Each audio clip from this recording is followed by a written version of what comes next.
Welcome to this edition of Scrumdown. This is your one-stop shop for all matters rugby. I'm your host, Larry Asego, and of course I'm joined by Jotham Makanga and a gentleman who needs no introduction in Kenyan rugby scenes. This is joined by former Kenya Sevens international, former Kenya 15s international. He is actually current coach of Mwamba RFC, and he managed to make it all the way to the technical bench of the 7th circuit, and he's been there. What can you say is the highlight of your rugby career, in 2 words? Being the first Kenya Sevens team to win an international tournament outside Kenya, that was a highlight for me. And also picking up a couple of tournaments, with Safari Sevens, also touring. Touring, I think it's just touring. Touring is a highlight in itself. So yeah, and also just representing Kenya in the Kenya 15s. That's also was a big deal for me. Yeah, definitely. Yeah. And of course, today we're going to be speaking about the Kenya 15s team, Kenya Simba, and the preparations for the Car Cup, and of course leading into the World Cup qualifiers. Jotham, do you think that we are taking the right approach? Are we getting there? I think we're getting there. It's about time also, because on international level, 15s is basically the main event. And I know we'll talk about this later on, but you know, originally 7's supposed to feed into 15s, and as a country we've been paying a lot of attention to 7s, which is good. There's been a plan, but I believe phase 2 of the plan is now kicking off. So I'm really excited for the 15s phase of the plan. Okay, the 15s is what we're talking about today, and they've been in training, they've been preparing for the Car Cup, and of course leading into the World Cup qualifiers. Our reporter Damima managed to catch up with the team as they got ready for the big tournament, and of course this is the action that she has for you. This is how early the Kenya 15s players start their training in preparation for the World Cup qualifiers in Madagascar. Kenya will join South Africa and Namibia in being the only African teams to have played in the World Cup should they qualify in Madagascar, where the winner takes it all.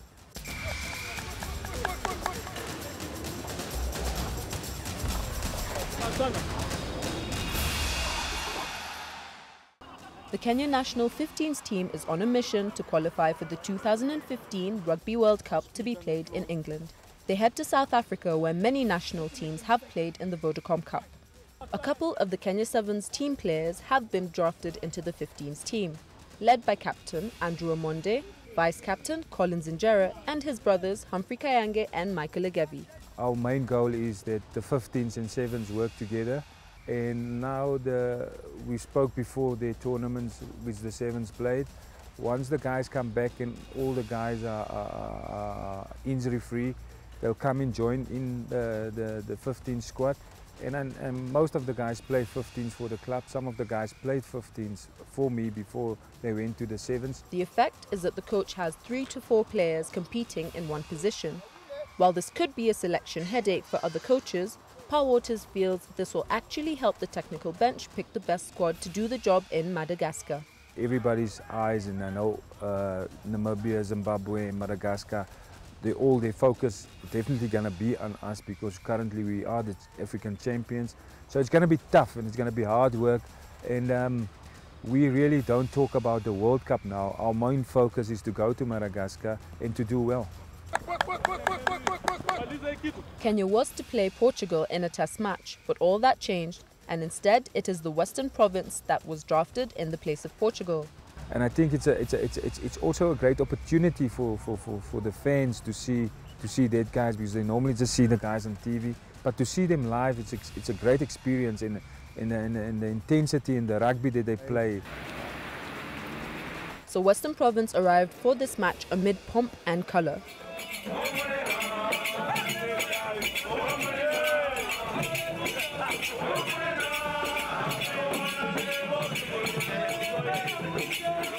And the welcome we've had here is amazing. We've played Kenya before in Newlands in Cape Town, in our stadium. So it's fantastic the same year, thanks to the Kenya Rugby Union and their sponsors, we can come back here.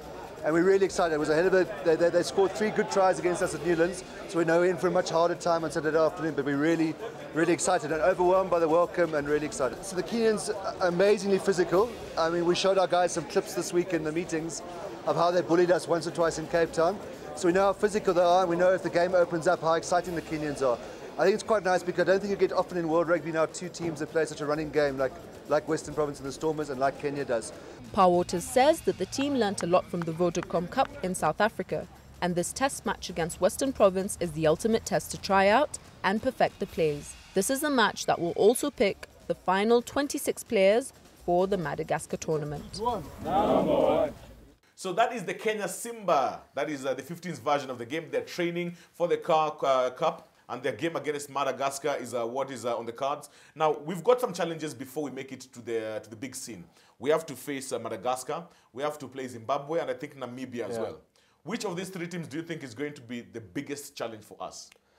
I would pick two. Probably Zimbabwe and Namibia.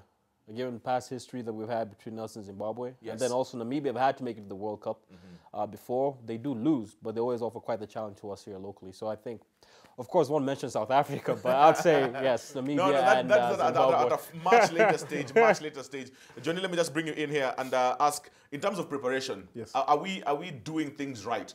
Well, I've always believed that the best way to get better as a team and as an individual is to play more. Yes. You can, whether it's friendly or whether it's a test match, that's why they call test matches, it's to play more and play quality opposition. So I think in that aspect, going down south and playing against a better opposition than we would maybe had we played Uganda Yes. or maybe Tanzania, I think in that aspect it's better. Now, in terms of how we went about it, I may have one or two questions, but I'll still say just being able to play quality opposition week in, week out, I think is a step in the right direction. Yeah. Now, one key talking point, of course, was the game against Portugal that was pushed. It wasn't cancelled, it was pushed. It's going to be played at a later date. And, of course, right now, Kenya is ranked 32 by the IRB rankings. Now, if we play Portugal and, of course, we win that game against Portugal, our rankings, of course, are going to be better. Now, one of the reasons that Western Province managed actually accepted this invite, as Coach Powerwater said, is because Kenya and the Western Province play the same kind of game, and that's why they snapped the chance to come and train here, because they're also learning as much as we are.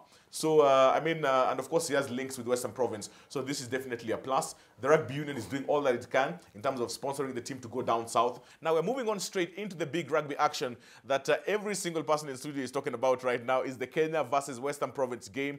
It was a big game. I don't know about you guys, but edge of the seat kind of stuff. There are very many talking points into this. Analysis from guys who are going to say it was not fair, it was not good to be bringing these guys in. All that analysis coming shortly. Right now, we are going to look at some of the action in case you missed it. And of course, our reporter Damima was down there to bring you this game between Kenya versus Western Province.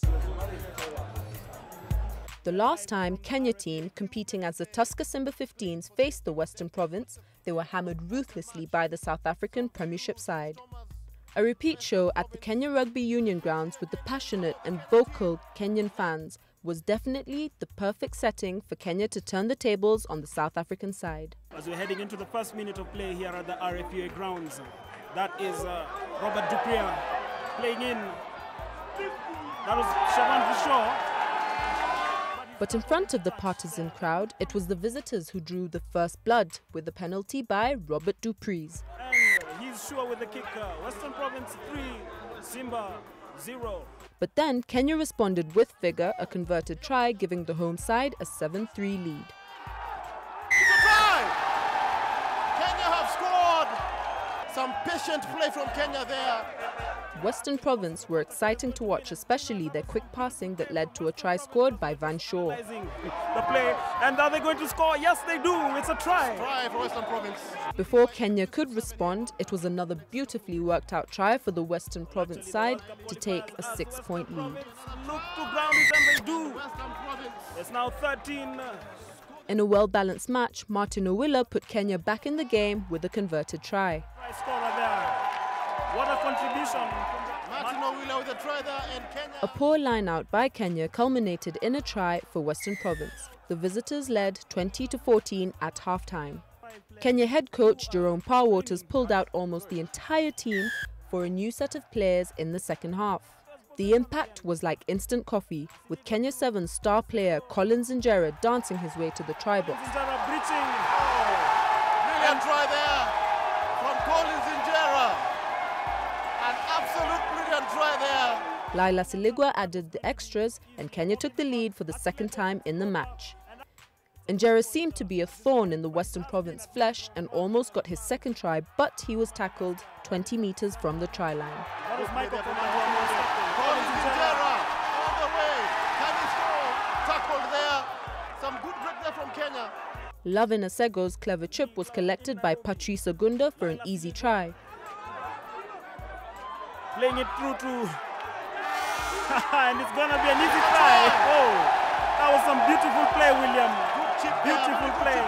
Lavina Sego just having the vision.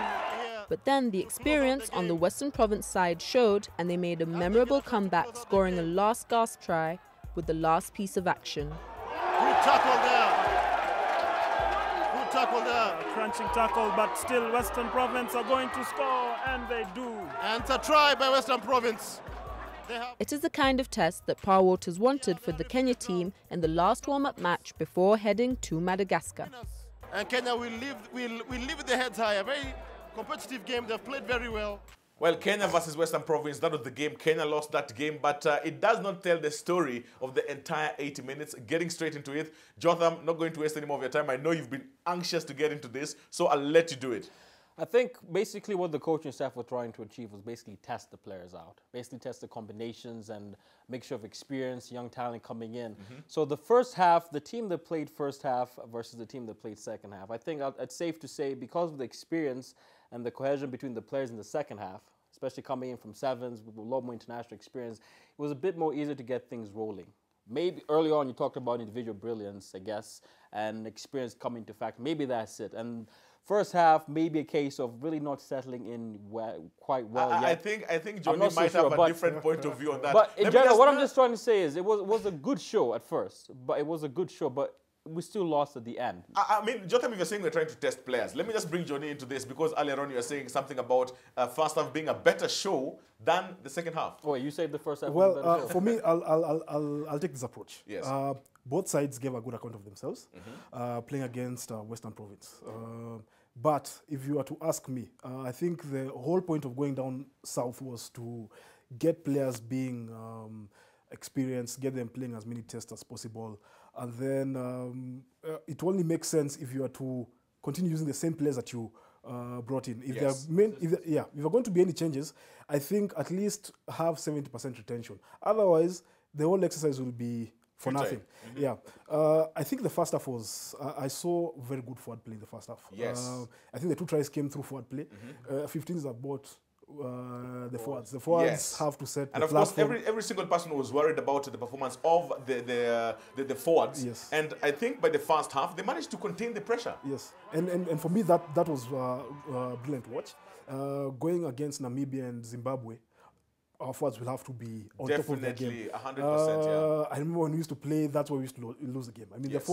the forwards would make us Just run run over over us, and it would be such an exhausting game to play. But it all came can't down wait to for the 80th minute. yes, it all came down to our conditioning regimes. It all came down to how we used to prepare, and a lot of ground has been gained. So it was good to see Kenya playing against Western Province in the first half, and scoring through those tries through forward initiative. Very good to see. Not to take it away from the backs. The backs also played very well. I think the defense was very good. Fabian Orlando, I should point out that try-saving tackles. 2 try-saving tackles. Now, the second half, not taking it away from them saying that they weren't as good as the team that played the first half. But I think what the second team had was more of the X factor. The 2 tries that they scored, first from Collins, the other from Patrice. Brilliant running lines, of course. Brilliant running lines. You also found that anytime they didn't have the ball, you had the back three working off the ball, looking for work. You saw William Barker, who didn't score, but his presence was felt, basically. He was big on that game. the work that he played was really good. I think the X factor of the second team led to those 2 tries that were scored. Collins Injera, again, it was through passes of play. The other one was Lavin setting up Patrice. Yeah, noticing the fullback was out of position. Yeah, but now if you look at the whole 40 games, the whole 40 minutes, I think the forwards would have done more. Given a chance, they would have done more. I think they would have done more. Right now, we are going on to Rugby Legends. And this week, we speak to a guy who is very big and got a big heart as well. He's played all his rugby career at one club, and that is Impala RFC. Former Kenya Sevens international, former Kenya 15s international, and of course, right now, sitting on the technical bench of Impala RFC. This is Bill Majale Odongo. The golden generation that ushered Kenya into the IRB 7th circuit included one Bill Odongo, a player that gave his all for one team and the only club he ever played for, Impala RFC. we were told there's no easy way out. You have to fight for your position on the pitch. So by so doing, I think our coach at the time, Bill Githinji, was instilling that everything is a fight. Whether you're training, whether you're playing your league matches. So we had to really fight for our positions and really fight to start winning. At the time, Impala was not very, let me see, not at the top. Odongo joined Impala in 1997, together with many other players fresh from school, mainly the rugby powerhouses, Lenana, Nairobi School, and his former school, Masingu High School. I guess it was home. Many times when you join a new place, you think that I'll move away, but we just stayed at Impala, made friends, made brothers, and just remained there. That brotherhood increased competition within the boys, and in effect, their individual performance went a notch higher. It led to Bill Odongo being called to the national sevens feeder team, Shujaa. This was in his first club rugby year in 1997. At the time, I didn't know I was that good enough to play for Kenya, but I was called into the squad. And playing for Shujaa showed me that I can actually make the main squad. So at the club, we used to train together with the guys who are in Kenya and train with the other guys who haven't made it, just to make sure that we are all at par. Yeah, whatever we learned in the Kenya training sessions, we bring back to the club. So that also lifted the standards. At the national sevens team, Odongo remembers one of the first matches that really put some sense of belief into the team. Trailing France going into the second half, Kenya stunned the French with a remarkable comeback to win the match. To the truth, that match was very good for us. I say the fighting spirit came out in everyone. Whether you're playing or you're not playing, the coaching staff, everyone really wanted to win that game. This also happened the previous year in Hong Kong when we beat Australia. So the belief came out once we beat Australia that we can make it in the world stage. And beating France just confirmed that we can do it. So that game for me was actually a turning point for Kenyan rugby. The change in the team was that there was now a renewed will to play, with a new spring in the step for the players. You'd see the difference in guys arriving for training, changing quickly and wanting to get into the pitch, compete for the jerseys that are available. And so that's when things started really working out for Kenyan rugby, I think. In his playing days, there was no payment for playing rugby, just transport to get you home from training. This situation was not any better in the national team. There was some allowance used to be given. If it was there, well and good. If it was not there, then we'd just survive. At the time, it was just going for two, actually, and playing on a different setup than what you have at home. This is a world stage. Everyone is watching you, and this is where you'd really make your name.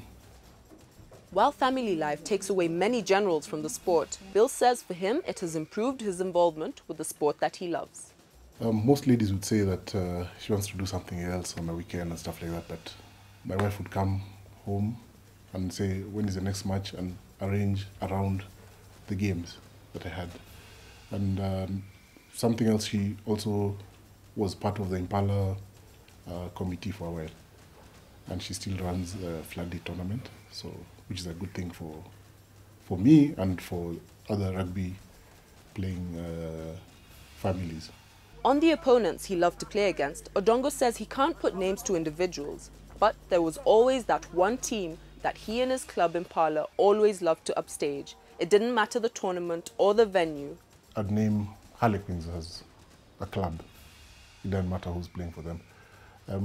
The rivalry there was excellent, I must say. It still goes on till now. Kenya Harlequins and Impala are neighbours on Gong Road in Nairobi. Odongo currently runs his own business, but still finds time to coach at his former club, Impala RFC. Billy Odongo, I mean, Johnny, I know you've played against him. What can you say have been his terror points when anytime he's on the pitch? Oh, Billy was... I actually played against him and I played with him in the national sevens team. Yes. Very big ball carrier. He had also the ability to players are back. I think that's one person I saw would easily fit into the center role, but played a lot of his rugby at back row. I think Kenya rugby was proper Kenya rugby then. Yes. And of course, he mentioned it that I mean, guys used to play rugby for the tours, and of course for the fun and the kayumbet. There was no money back then. Yes. I mean, we didn't play rugby for money. We played it because we wanted to either first of all impress the girls and of course go on tour. Yeah. That was That worked. Did you impress the girls, Larry? Let's talk about that. Did that work? No, let's talk about Billy. Yeah. I think Kenya was fortunate to have someone like Billy Odongo. Yeah. I think he gave a good account of himself as a player, and I'm actually proud to have played with him. Yeah, I mean, he's been good for Impala Rugby. And of course, right now, he's stepping into the technical bench role, not just leaving the club once he retired. And a big ball carrier. You wouldn't have loved to tackle him, I tell you that. I think from here, filling in from here is enough. That's okay. Anyway, that's all we have time for on Scrumdown this week. Join us again next week. Next week, we're going to be looking at Prescott Cup. I know, guys have been talking about Prescott Cup. One person I'd love a comment from is one Edward Rombo on Matters Prescott Cup, because Patch have just been relegated, and he must be really angry about that. I mean, has this lost his glory? I don't know what you guys think about the Prescott Cup. I think it depends who you ask. For me, it's for me, I think I'm just happy that rugby is opening up. You're having new challengers coming in. Yes. Laser Hill coming and beating Patch on more than one occasion. I think just better structures need to be put in and how to manage that. I heard Rombo saying that their best team wasn't playing when... no, come on. Rombo will always have an excuse. With the Form 3s and Form 2s playing. So I think just maybe looking at the calendar so that you can have the quality players playing throughout. Okay. We have these challenges of schools. I know, with exams and all that. Yeah. Now, we're leaving you with a Scrumdown trivia of the week. Let's see if you're paying attention. Question is this. What was the final score in the game between Kenya Simba versus Western Province? Why don't you send us your answer? The first answer, of course, wins. We are on Facebook. Just look us up, Scrumdown. And the first answer, you're going to be getting your goodies. Also on Twitter, @Scrumdown Rugby. Let's see if you're paying attention.